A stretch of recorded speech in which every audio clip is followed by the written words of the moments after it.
Welcome back, everybody. It's another episode of Bold Real Estate Investing. I'm your co-host, Chris Angel, here with your host, Bill Dean. Bill, today we're talking about flipping strategies for real estate investors. Absolutely. Yes, I'm excited. This is a big one because, there's a lot of people who will talk about flipping properties, and sometimes I wonder if there's a right time to flip and a wrong time to flip. So I'm curious your perspective today. Well, flipping is all over the place. I mean, Chip and Gloria Gaines, the Property Brothers. Yeah. All these shows have glorified, like, oh, it's amazing. Just go demo a house, and for 20 grand, you have $1 million property. Right? Sweet. Yeah, I know. So what do we need to know about flipping? Like what are some of the most common places to flip or reasons to flip? All right. Well, there's a lot of reasons to flip. There's even some rules of thumb where you can find places to flip. Okay. But one of the things we have to talk about first is exit strategies. Okay. Because the most important part about acquiring real estate isn't how you get it so much as how you're going to get rid of it. Okay. All right. Yeah, I don't really think about that when I'm thinking about investing. I'm just thinking about making piles of money. So I don't think about getting rid of it. Well, let's say, you have this property that you have one tenant who's going to be there for 20 years, but the place is a dump and there's nothing. I mean, it's survivable for that one perfect tenant. Yeah. And then they move out. Okay. Well, now it's a ghetto or a slum. Right. Well, how are you going to sell the house? No one's buying it. It's just sitting there. Now you're stuck with it. You're paying taxes. You're going to have to pay if there's hazardous waste. Like, you're stuck. Right. I wouldn't even think about that. Yeah. So flipping is an exit strategy, but it also is a means to different ends. Okay. So in that case, in that example that you're saying, like if there was somebody that like I had a tenant, it's not a great house. It worked for them, but it probably won't work for other people. Then flipping is one of my ways out of that situation, right? Because you could flip for the rental. You could flip to sell. Got it. Okay. You could do a lot of different things. So flipping is really, really popular. And most people think of flipping as buying something, improving it, and then selling it. That is so true. That is so common. Like for people that are trying to get their feet wet in investing, I've heard this so many times where they're like, I'm going to buy it. I'm going to live in it for 2 years and fix it up while I live there. And then we'll take that money and we'll buy the thing we really want. Yes. And that is actually a great strategy if you can stay true to the flipping plan. Like honestly, versus like overdeveloping it, overbuilding it. Not even that. It's just once you get in the house, oh man, it'd be really nice to have this new vehicle. And then, that trip to Disneyland with the kids would be great. And I don't really want to go without a kitchen for 3 months. Right. Yeah. So I would strongly recommend the most successful people I've seen do this actually write the whole process of what they're going to do and when. Got it. Before they move in. So you mean they create a plan? They create the whole plan so that they know, like, okay, it's May. Guess what? Yeah. Let's start tearing out the wallpaper, and we're going to redo all the walls upstairs. And like they have it charted out because that way they stay focused. There's a plan for it. Yeah. Yeah. Otherwise, you get that bonus check and it's like, so family trip or the new vanity. Right. So got it. That's the trick for that. But yeah, I mean, the most common form of flipping, people are just trying to take something that's beat up or outdated, and improving it, but in such a way that they get more money back than they put into it. Got it. Okay. And one of the things with real estate investing is if you think as investing as like a stream or a river of money. Yep. When you flip a home and you sell it, you're just making a little pile of money. It doesn't come back next month. Right. It's not really a form of investing. It's more of like a job. It's almost like a way to raise money for something else. Exactly. That is exactly what it is. I mean, you can do it as to live, but like my goal is to have enough passive incomes coming in that I don't have to go manually swing a hammer and flip houses and do that because that money is awesome to get. But if you're just quit your job to go flip houses, then you're in essence working for yourself. Right. Yeah, that's true. Like it's way more active than it is passive because unless you're not doing the work, I suppose, but then Yeah. you're going to pay for that work. And a lot of the profits the profits that you're trying to flip it for are actually going to go to labor instead of in your pocket. Oh yeah. And so if you can find really good deals, there are deals that are so good you can afford to pay amazing people to come in and do all the work, and you'll still walk away great. But Got it. now that more and more people are educated and learning about real estate investing, and they watch those shows, Yeah. there's a lot of people going out there trying to do it, and their margins are small because they don't factor in the you time or their time. Yeah. So they look at it, oh, I can put 12 grand in the kitchen, 4 grand into each bathroom. Yeah. Flooring throughout, and I'm like 22 grand in, and we can sell it for 60. Right. But then they don't realize that they spent maybe 2,000 hours doing all that work themselves, which would have cost them 25 grand right there. Right. Yeah. Okay. So, but got it. Flipping in and of itself can be great, because if you know that, oh man, that's my dream house up there.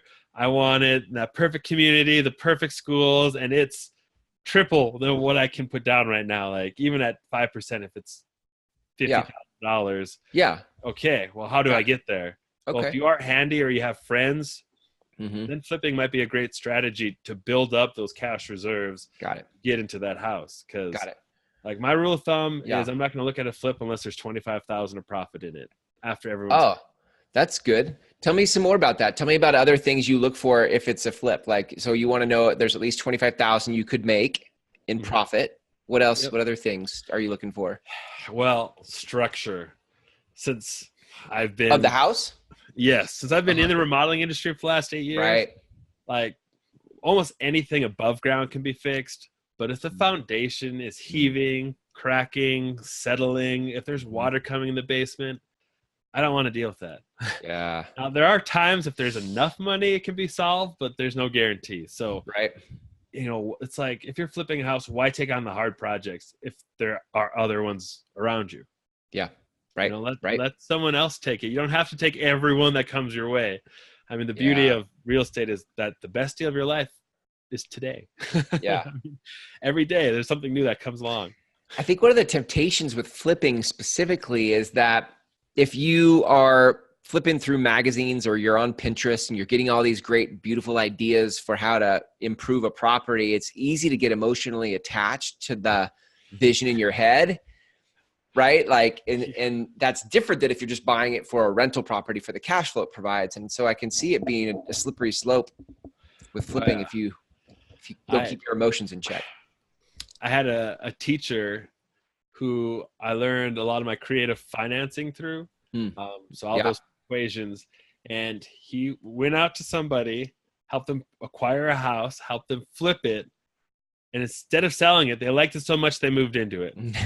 And so they spent $75,000 to do this all, bring him out there, put him up in a hotel, and then didn't even use the money. They just lived in it instead. Oh, man. So what you just said totally happens. Yeah. So you gotta know what you want before you dive into it. Because again, you can easily overdo it too, where, oh, this looks great. It's like, it's amazing if you just like doorknobs and hinges, how they can change the house profit margin a few $100s. I know. It's the little things like trim pieces and doorknobs is crazy. It adds up fast. Let's go with the 6-inch. Oh, that's $24 a board rather than the $8 stuff. And there's 4,000 square feet of it. Yeah. I know. Linear feet of it. Like crazy. So I mean, flipping in and of itself in that sense, we could spend hours and hours and hours on that. Like, what's the most important things to do? Tips and tricks on whatnot. We'll save that for another episode because I want to know. I want to know. I was just gonna say, like, for those of you listening, like, what we want to know is what questions you have about flipping, because I think flipping, because of HGTV, Chip and Joanna Gaines, thank you very much. Like, it is a very interesting topic for people. Like, it's very sexy, it's very cool. Oh yeah. So people's attention goes there. So, I mean, you know, if you're listening to this, what questions do you have about flipping? Go to BillDeanHomes.com, and on the contact page, like, drop a note for Bill on what other questions you have about flipping, so we can do that in the future. Oh yeah. Bill, take me through more about like flipping strategies. Like, what other times would we flip? Okay. Well, or what else should we know about it is there's more things you can do than just sell it right away. You okay? let's say you grandpa and grandma's house, there's a house that goes up on the block. Yep. It's in good shape, but everything's just old. Yeah. Turquoise toilets. Oh yeah. Turquoise sinks. Carpet. Oh yeah. The butcher block laminate countertop in there. Yeah. The original. So Yep. sometimes if your budget's limited on buying, like you want to have, maybe you've done a great job advertising your rentals and you have someone you want to rent to, but you don't have the money to buy something that would be like their class of rental. Right. Well, then if you have someone built in, you can actually buy a property, flip it to rent. Okay. And the reason to do that is, first of all, it can save you a lot of money up front. So if you're looking at a neighborhood of $200,000 houses, let's say, yep, this one's beat up and dilapidated, so it's like 120. Sure. You go in and fuse 15 grand, and now you have a $200,000 house that you can rent out, but you're actually only into it 130. Got it. So your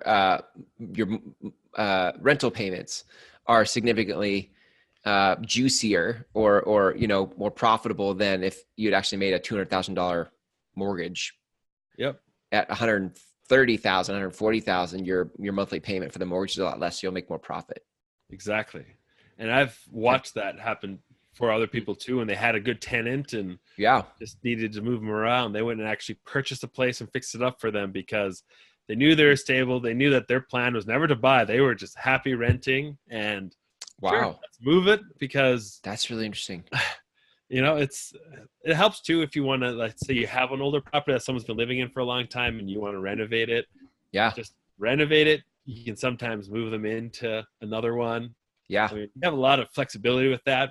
But also if you just want to up the rent and sure don't know how to do it, because you can't just say, oh yeah, you've been paying 800. Well, I want 1,000. But if you're like, hey, we're renovating, we're flipping, not them, but we're renovating. Yeah. Well, if they come back and everything's updated and new, they're going to think, oh, that's a good point. You can actually, so flipping also is a way to increase your rents. Oh yeah. That's a good point. I hadn't thought about that either.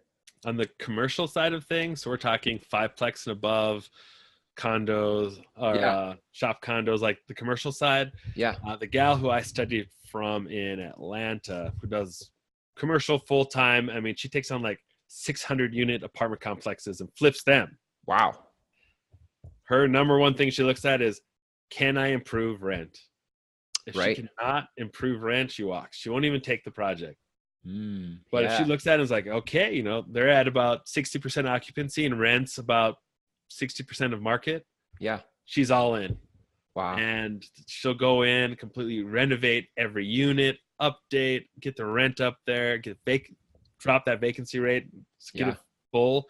And, when we're talking about flipping houses, like, oh, you can maybe make, you can make whatever, the sky's the limit. But like, let's say the minimum, you're making 30 grand a house. Well, the last apartment complex that we talked about, they took it from 600,000 to like 1.8 million, and they spent about 300,000. So wow, that's incredible. They used 20% down. They put in 300, so about 500,000 in, but they walked away with over $1 million. Yeah, that's incredible. So, and they could and what they did to exit that one is they got their cash out and they sold ownership in it. Oh, so that like condo conversions, or they sold ownership from just to other investors, like other investors come buy in as an owner and receive distributions and whatever. Yep. Did they keep ownership also? But they just sold like shares of like the investment. Oh wow, that's awesome. So they got their money back. They got all that equity out, plus they're able to keep ownership. So now they have something that they're $0 into. Wow. That is spitting out a couple grand for them every triple dipping. Wow. Yeah.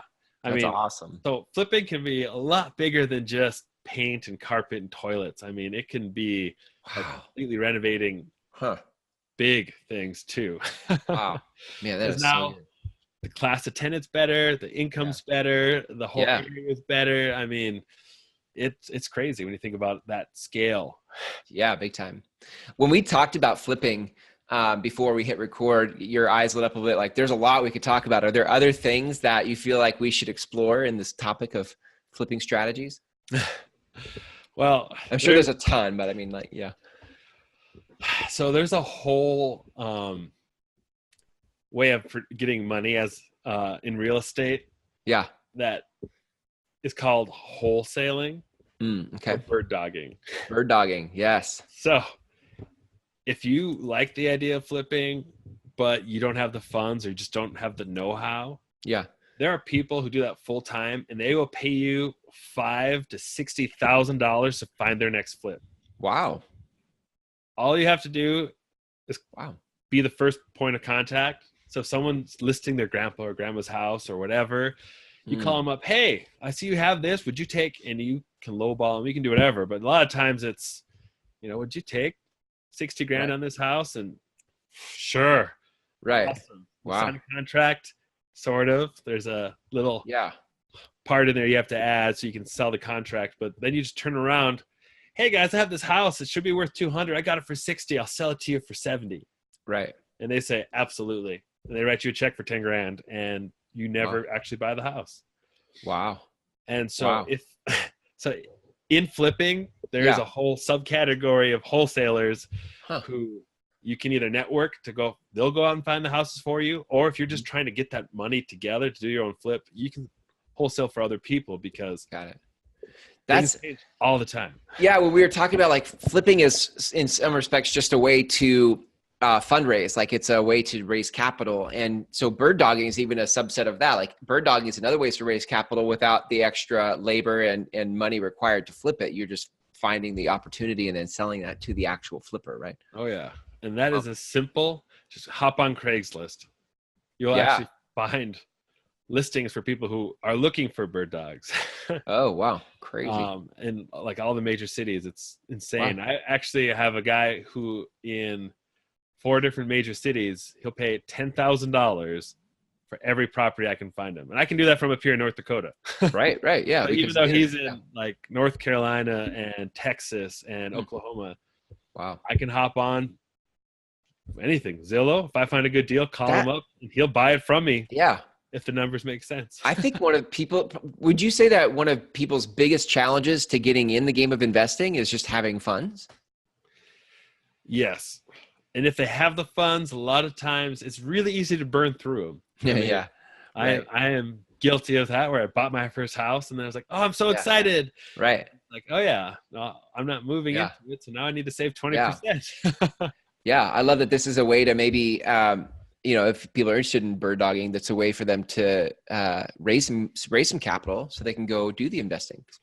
And you start to learn too, because you'll learn just by kind of the natural evolution of it, what they really like, what they don't like, what areas. And so you'll learn for yourself too, like, if I'm going to buy a house and flip it so I have a lot of equity for my next one. Right. Okay. Yeah. Well, I know which ones. I know they'd buy this house, so I'm going to buy this house instead this time. Yeah. Because one of the cool things is, the perpetual free house. Like, we talked about a little bit earlier, but the idea of if you bought a house, fixed it up, and then you can either A, refinance it, keep it as a rental, or B, just sell it. Right. Either way, a full flip or a flip to rent. Right. But that equity you can always borrow out from the house. So let's say that first house, it was 100, worth 200. Well, you can refinance typically 80%. So the bank thinks it's worth 200, they'll give you 160,000. Yeah. So you have that 60,000 profit margin. Right. Pull that into the next house. Now a little bit bigger. Yep. Bigger down payment. You're using that money to fix it up. Yeah. And yet again, you have the same option. Do I flip it and sell? Do I keep it and rent it? And you just keep bouncing that. And if you can make 60,000 plus each time, you could have 100,000. Yeah. That's crazy. That's your when you were talking earlier about your exit strategy, like that's what we're talking about. Like when you get to the end of this flip thing, what's your exit? What are you going to do? Are you going to rent it, or are you going to sell it, or are you going to refinance it? Like that's what you're talking about, right? And a lot of times you can do them together, because one of the best. What do you mean? Do what together? Well, people underutilize refinancing on their properties because this is gonna get a little interesting here, but a lot of people think, get rid of all your debt, live debt free. Mm-hmm. And depending what state you're in, that means someone can come and sue you and take all the equity in all of your houses. Right. But if you have a loan on it, well, then they can only take the little bit of chunk between what the bank has and what you have. Right. So right. Sometimes it's good to have those loans and not own everything outright. Now, good point. You can overdo that where you Sure. have this big long line of loans, and if one hailstorm comes through and you have to pay $10,000 deductibles, you might set you off. Right. Good point. But it's just the idea of, like, if you refinance a house and then sell it, you're not taxed on what you pulled out in the refinance. So let's say you bought it for 100, put 10 into it, and it's selling for 150, or let's say the 200,000 example. Sure. You refinance it for 160, and then you sell it for 200. Yeah. Well, instead of being taxed on the 100,000 that it grew in value, you're only taxed on the 40 grand.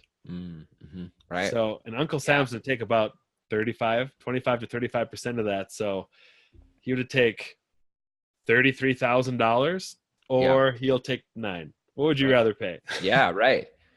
Unless you could do a 1031, that's probably another episode, but a 1031 tax deferred exchange, I would imagine is possible if it's a like property, if it's a similar property. Yes. Now the question is, do you need your flipping money to live on, or are you simply investing?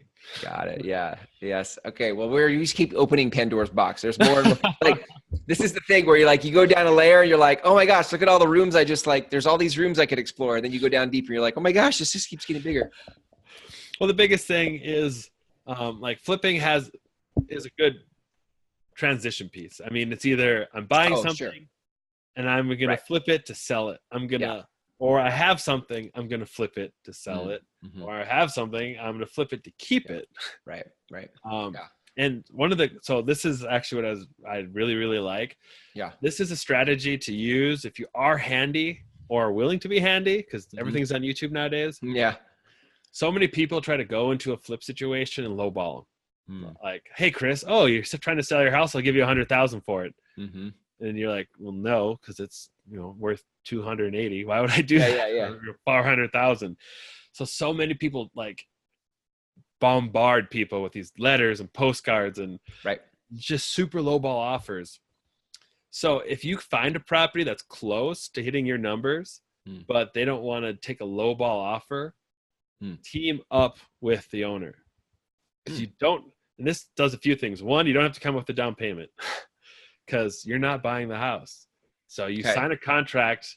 This gets a little crazy, so definitely reach out to me at Building Homes before you do this. Yeah. But in essence, you can team up with the seller. They'll front the down payment. In essence, you just front the cost of the renovation, and then they sell the house, and they'll pay you the profit. Yeah, I totally get it. So it's kind of like half remodeler, but it's also you don't have to come up with 20% down. You don't have to come up with You just say, hey, let's lock this in. This is the price we're going to stick at, but I get my money back, and after that, you and I split the profit 50-50. Yeah. So take that $60,000 home and make it worth $150,000, but you spent $20,000. Yeah. Well, you didn't have to bring that initial 20%. You put the 20 into just fixing it up. Right. And then you guys split the difference. So you get $50,000 and never had to put your name on the property. Wow. You actually write that up though. You would want to write that up as an actual purchase and sale of some sort. So there was some sort of, like, you're not just coming in and saying, hey, let me remodel your house. And then when you sell it, we'll share the profits, because then. No, you are going to, so a lawyer is going to look over this. You are going to put a hit on the title. I mean, in essence, a lien on the title. Right. To protect it. But for some people who just, they don't want to take that ultra low ball offer. Well, here, let's work together to improve your house, to sell it, and then we'll split that. I totally get that. I love that. That's great. Because it's a lot of times when you're flipping stuff, it's, us versus them versus how about together we do something more. Yeah. I like that. I like collaboration.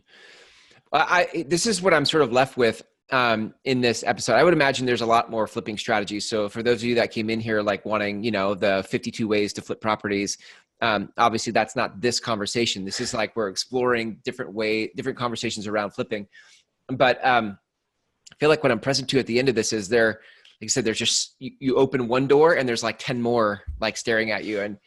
And this feels like Bill, I could be totally off on this, but this feels like par for the course with real estate investing. Like you go down, you open one door in investing and 10 more are there, whether it's financing or tenants or laws or all that stuff. And so I guess what I want to say to you listening to this is, be true to the vision or the dream that you have of investing. And if you want help, like don't start to panic or freak out or get overwhelmed by it, but just to reach out to somebody like Bill, right, who can actually walk you through it. Bill, you are a brave soul to go down this path, and you clearly love it. So if people want to reach out to you and sort of talk through their ideas about investing, where can they reach you? All right. Well, the best place is BillDeanHomes.com, just my name, homes.com, and on my contact page. Because a lot of the stuff is pretty, actually, when you get that step out, yeah, and you have someone else look at it, a lot of times the solutions are simpler than you think. That's good to know. Yeah. And one of the truths is too that your situation will dictate a lot of times, 90% of the time, what you're going to be doing or not. Got it. Because I've watched people who are trying to get in and they have the money, they have their 401k or an IRA that they can just pull all sorts of funds from. Yeah. They look at the whole spectrum of real estate investing. I don't know where to go. Yeah. So, it's okay to take baby steps. Flipping is advanced because you're taking a lot of risk, a lot of cash up front to get into something. Yeah. And it's fine to partner with people. Flippers are always looking for investors. So it's okay, but maybe it's better to start somewhere else. Maybe flip a trailer home. Yeah, right. Unless you're in California where it's $250,000 for mobile or trailer. Yeah, right. That's in our area. You can buy a mobile home still for $2,000, $5,000. What? And you can turn around, flip it, sell it for 10, 15, 20 grand. Wow, that is so. So your total cost is so much smaller than walking into a 5-bedroom, 4-bath, $350,000 house. Yeah. But that's exactly my point. Like guys, like, listen, I didn't even know those kinds of opportunities that are there. That's why you want to talk to Bill, because when you start to have like somebody who like can hear where you're at, what your resources are, what your life circumstances are, and then can kind of help you see what your options are. I would never have thought I could buy a $2,000 manufactured home and then reflip it for $15,000. That's wouldn't have thought of that. Yeah, it's crazy. Yeah. Cool. So go to BillDeanHomes.com and you guys can hit the contact page and reach out to Bill there. Bill, thanks again for a great episode. We've got a lot more to explore evidently here about real estate investing. So until next time, take care.